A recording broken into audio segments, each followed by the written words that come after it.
முதல் வாசகம். மண்ணுலகின் எல்லைகள் யாவும் நம் கடவுள் அளிக்கும் மீட்பை காணும். இறைவாக்கினர் எசாயா நூலிலிருந்து வாசகம். அதிகாரம் 52, இறைவசனங்கள் 7 முதல் 10 முடிய.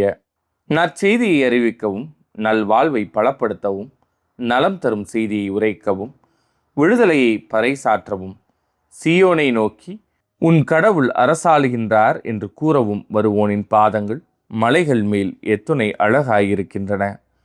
இதோ உன் சாமக்காவலர் குரல் எழுப்புகின்றார்.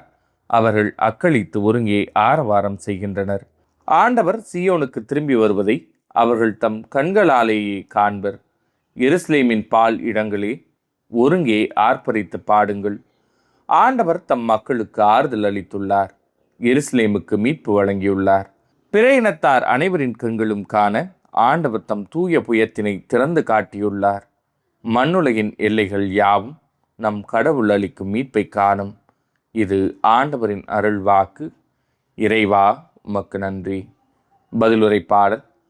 உலகெங்கும் சென்று படைப்பிற்கெல்லாம் நற்செய்தியை பறைசாற்றுங்கள். பிற இனத்தாரே, நீங்கள் அனைவரும் ஆண்டவரை போற்றுங்கள். மக்கள் இனத்தாரே, நீங்கள் அனைவரும் அவரை புகழுங்கள். உலகெங்கும் சென்று படைப்பிற்கெல்லாம் நற்செய்தியை பறைசாற்றுங்கள். ஏனெனில் ஆண்டவர் நமக்கு காட்டும் மாறாத அன்பு மிகப்பெரியது. அவரது உண்மை என்றென்றும் நிலைத்துள்ளது. உலகெங்கும் சென்று படைப்பிற்கெல்லாம் நற்செய்தியை பறைசாற்றுங்கள். இரண்டாம் வாசகம். திருத்தூதர்களை அடித்தளமாக கொண்டு அமைக்கப்பட்ட கட்டடமாயிருக்கிறீர்கள். திருத்தூதர் பவுல் எபேசியருக்கு எழுதிய திருமுகத்திலிருந்து வாசகம். அதிகாரம் 2, இறைவசனங்கள் 19 முதல் 22 முடிய. சகோதரர் சகோதரிகளே, இனி நீங்கள் அந்நியரல்ல, வேற்று நாட்டினரும் அல்ல, இறைமக்கள் சமுதாயத்தின் உடன்குடிமக்கள், கடவுளின் குடும்பத்தைச் சேர்ந்தவர்கள். திருத்தூதர்கள், இறைவாக்கினர்கள் ஆகியோர்களை அடித்தளமாகவும் கிறிஸ்து இயேசுவையே மூளைக்கல்லாகவும் கொண்டு அமைக்கப்பட்ட கட்டடமாயிருக்கிறீர்கள். கிறிஸ்துவின் உறவில் கட்டடம் முழுவதும் இசைவாக பொருந்தி ஆண்டவருக்கென்று தூய கோவிலாக வளர்ச்சி பெறுகிறது. நீங்களும் அவரோடு இணைந்து தூய ஆவி வழியாக கடவுளின் உறைவிடமாக கட்டப்பட்டு வருகிறீர்கள். இது ஆண்டவரின் அருள் வாக்கு. இறைவா, உமக்கு நன்றி.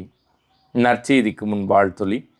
அல்லேலூயா, அல்லேலூயா, நீ என்னை கண்டதால் நம்பினாய். காணாமலே நம்புவோர் பேறு பெற்றோர். அல்லேலூயா. நற்செய்தி வாசகம். நீரே என் ஆண்டவர், நீரே என் கடவுள். யோவான் எழுதிய தூய நற்செய்தியிலிருந்து வாசகம். அதிகாரம் 20, இறைவசனங்கள் 24 முதல் 29 முடிய. 12 ஒருவரான திதிம் என்னும் தோமா இயேசு வந்தபோது அவர்களோடு இல்லை. மற்ற சீடர்கள் அவரிடம், ஆண்டவரை கண்டோம் என்றார்கள்.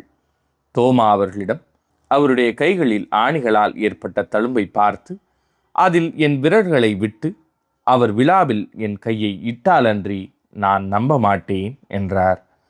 8 நாள்களுக்கு பின் அவருடைய சீடர்கள் மீண்டும் உள்ளே கூடியிருந்தார்கள். அன்று தோமாவும் அவர்களோடு இருந்தார். கதவுகள் பூட்டப்பட்டிருந்தும் இயேசு உள்ளே வந்து அவர்கள் நடுவில் நின்று, உங்களுக்கு அமைதி உரித்தாக என்று வாழ்த்தினார். பின்னர் அவர் தோமாவிடம், இதோ என் கைகள், இங்கே உன் விரலை இடு. உன் கையை நீட்டி என் விழாவில் இடு. ஐயம் தவிர்த்து நம்பிக்கை கொள் என்றார். தோமா அவரை பார்த்து, நீரே என் ஆண்டவர், நீரே என் கடவுள் என்றார். இயேசு அவரிடம், நீ என்னை கண்டதால் நம்பினாய். காணாமலே நம்புவோர் பேறு பெற்றோர் என்றார். இது ஆண்டவரின் அருள் வாக்கு. கிறிஸ்துவே, உமக்கு புகழ்.